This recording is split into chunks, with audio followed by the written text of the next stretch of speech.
चमगादड़ ये हमारे आसपास बहुत ही आसानी से देखे जाने वाले मैमल्स हैं। नेचर ने इनको इतना खास बनाया है जितना शायद ही किसी और मैमल को बनाया हो। लेकिन चमगादड़ों को लेकर हमारे समाज में बहुत सारे कन्फ्यूजन्स होते रहते हैं, जैसे कि चमगादड़ को दिन में दिखाई नहीं देता, यानी कि ये सिर्फ रात में दिखते हैं, जो कि पूरी तरह से गलत है। क्योंकि चमगादड़ भले ही दिन में थोड़ा अच्छे न देख पाते हों, लेकिन वो रात में अपने कानों का यूज़ करते हुए अपनी आँखों से कहीं ज़्यादा बेहतर चीज़ों को समझ पाते हैं, जिसको हम इको लोकेशन बोलते हैं, जो कि चमगादड़ों को उनके रास्ते में आने वाले किसी भी ऑब्जेक्ट को आइडेंटिफाई करने तथा उनको अपने खाने की चीज़ों को खोजने में मदद करते हैं। शिकागो यूनिवर्सिटी के कुछ रिसर्चर्स ने एक नई स्टडी में पाया कि चमगादड़ के जो कान होते हैं वो दो अलग अलग ग्रुपों में अलग अलग तरह से वर्क करते हैं, यानी कि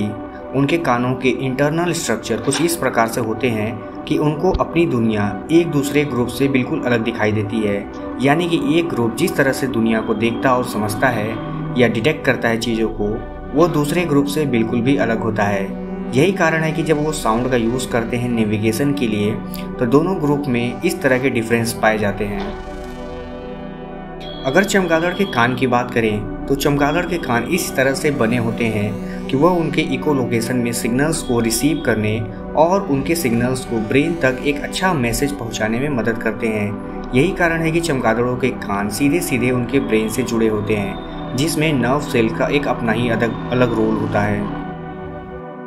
रिसर्चर्स ने अपनी स्टडी में देखा कि इनके जो न्यूरो एनाटॉमीज होते हैं, इनके इंटरनल ईयर के, वह सिग्नल्स को प्रोसेस करते हैं। लेकिन दोनों ही ग्रुपों में जो चमगादड़ के अपने प्रोसेसिंग सिस्टम है वो बिल्कुल अलग तरह से काम करते हैं, लेकिन रिजल्ट दोनों का सेम ही होता है। यानी कि नज़रिया दोनों का भले ही समझने का अलग हो,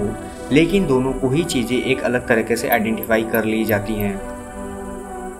आपको ये जानकर आश्चर्य होगा कि पृथ्वी पर मैमल्स की जितनी भी प्रजातियाँ पाई जाती हैं, उनमें लगभग 20% से ज़्यादा स्पीसीज चमगादड़ों की ही होती हैं। और नेचर ने इनको इतना खास बनाया है कि ये लगभग इकलौते ऐसे जानवर हैं, जो खासकर मैमल्स में, जो कि उड़ सकते हैं। इनकी लगभग 1400 से 1500 प्रजातियां पाई जाती है हमारे आसपास, और सब अपने आप में बहुत यूनिक होते हैं। चमगादड़ अक्सर रात में एक अलग तरह का साउंड प्रोड्यूस करते हैं, जो कि इको लोकेशन के माध्यम से फिर दोबारा उनको रिसीव होता है। इसके माध्यम से वो समझ पाते हैं कि उनके रास्ते में कहाँ पर कोई ऐसा अड़ंगा है या कोई ऐसा सामान है जो उनके उड़ान को प्रभावित कर सकता है, या फिर अगर उनके आसपास कोई खाने पीने की चीज़ है तो ये उसको इसी इको लोकेशन और साउंड के माध्यम से पता कर पाते हैं। हालांकि ये चमगादड़ों के लिए एक अपॉर्चुनिटी वाली बात है, क्योंकि इसी की मदद से वो रात में भी बड़े आसानी से किसी चीज़ से टकराए बिना उड़ पाते हैं।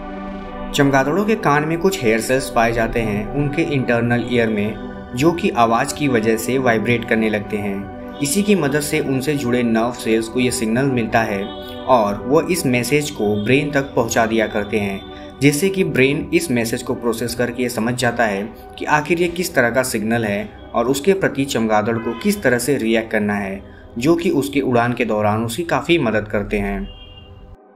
अब आप समझ गए होंगे कि चमगादड़ देखने में भले ही कितने भी गंदे हों, लेकिन ये बात सच है कि नेचर ने इंसानों को जितना खास बनाया है, लगभग चमगादड़ों को भी उसी तरह बनाया है, क्योंकि जो काबिलियत एक चमगादड़ के अंदर है शायद ही वो किसी दूसरे मैमल के अंदर देखी जा सके।